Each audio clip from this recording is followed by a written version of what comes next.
Hey YouTube friends, welcome back to the channel. Today is an exciting day. I'm taking possession of my brand new Grand Design F-Series 34-foot motorhome. We're changing from the van. Today is move-in day. I'm going to take you along with me as I take possession of my new RV. Let's get into it.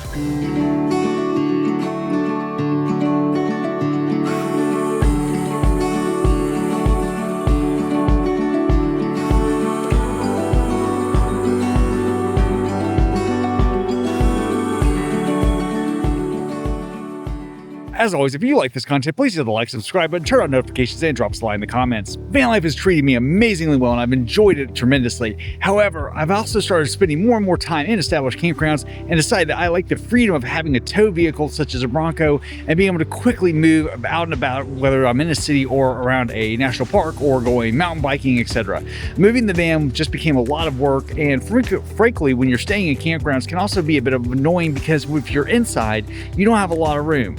Enter this beautiful Grand Design that I bought that's behind me. I can't wait to show you guys around, give you a tour, and discuss with you all the reasons I changed vehicles. When you look at it from here, the Lineage is actually not that much bigger on the exterior than the Rebel.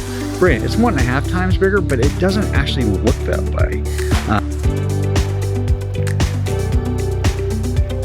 The further you go away, the greater in size the Lineage looks as compared to the Rebel, and you can certainly see that the F600 motor on the Lineage is substantially larger than the little V4 motor sitting on the Rebel. I'm going to miss having my outside bike storage and having the convenience of having all those things on the back easily accessible, but we will find homes for them in all the storage offered by the Grand Design Lineage. The Lineage itself on the outside has lots of storage compartments. As I said, it is built on an F600 platform, so it's rather large, Super Duty, plenty of power, and it's sitting on this lovely Fox suspension system that comes factory standard on the vehicle already, which is huge. And one of the huge advantages of the Lineage is it's designed to be fully off-road capable. One of the reasons it's upgrading is that I don't tend to do that much off-roading personally, but I do tend to go on a lot of Forest Service roads, and Grand Design Lineage gave me the option to do that, still do some boondocking while having plenty of water, electricity, and comfort along the way. While its off-road chops are probably not as great as the Rebel, if we're being completely honest, it does have some off-road capability and some ability to do Forest Service roads, boondocking, and BLM land out west and things of that nature that make this the perfect RV for me. In addition, I've got luxury items such as a Rockford Fosgate, outside entertainment system, and a TV outside, as well as multiple TVs inside. So when you first enter the coach, I've left the slides in so you guys can see what it's like going down the road in this bad boy. She's beautiful, and this is with the slides in. So even with the slides in, this is actually a usable coach. You cannot use your master bed, but you can use your kitchen. There's your kitchen, which remains usable. Your master bed, unfortunately, is not usable in here. And then your bathroom's in there, and it is actually remains usable. You also cannot access the main closet, but you have the bunk space up here that you can sleep in if you're on the road transitioning. So you put that down. So there's your bunk space. You put that top cushion down. I'm 6'1". I was able to lay it quite comfortably.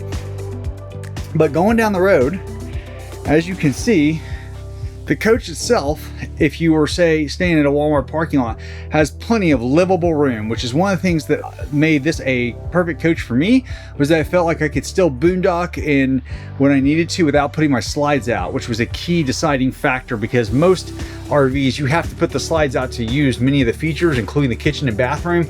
I wanted all that accessible with slides in, and I got it. Overall, the Grand Design just gives so much more space, so much more livability. Whether you're boondocking or you're in an established campground, you have the flexibility with this particular model to do both, which is what makes it so awesome and such an easy conversion from the van. Actually, my van is still parked next to it, and you can kind of see through the window. The van is sitting right there.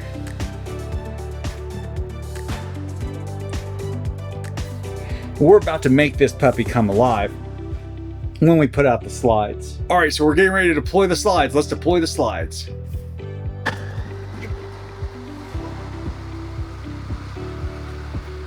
There they go.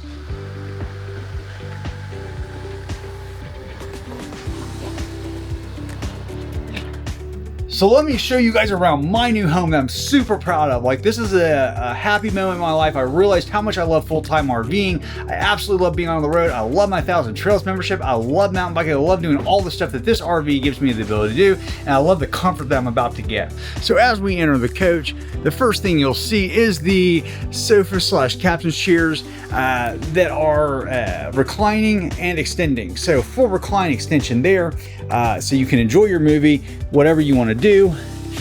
When you put it out, the recliner can make as much down as you want, and the headrest adjusts to make it super comfortable. All that is next to your dining booth. That table can actually fold down and you can make that into additional bedding. Across from the recliners is your TV and kitchen. Typical RV setup with the TV above the kitchen, and behind the TV you have additional storage space. I don't even know how to lift it up. There you go. So you've got some storage space behind the television, which is awesome. Pretty cool feature of this coach is this glass washer right here that's mounted next to the sink, a propane stove and actual oven, which is totally cool, convection microwave and additional storage space, full-size fridge and freezer, which I love. Plenty of pantry space. All of these cabinets have plenty of room in them. They light up as you go into them. The latches just simply press and you've got plenty of room there. Bed is a king, as I said. One of my favorite features is right here, a stackable washer dryer, which is rare for a Super C. Additional TV in the bedroom, as well as cabinets back there, and there's plenty of storage space as well as above the bed storage. And you have these pullouts for nightstands. One amazing feature of the coach is the amount of storage they give you. This is a full-size wardrobe with plenty of space for you to hang clothes. As you can see, look at all that cabinet space you have with drawers underneath and the wardrobe to hang your clothes in. Looking from the back forward, you can see how much room you have, and you can see the bunk up there. One of the great features of this coach is the European style bathroom. Let's step inside. When I saw the bathroom in this coach, I immediately fell in love.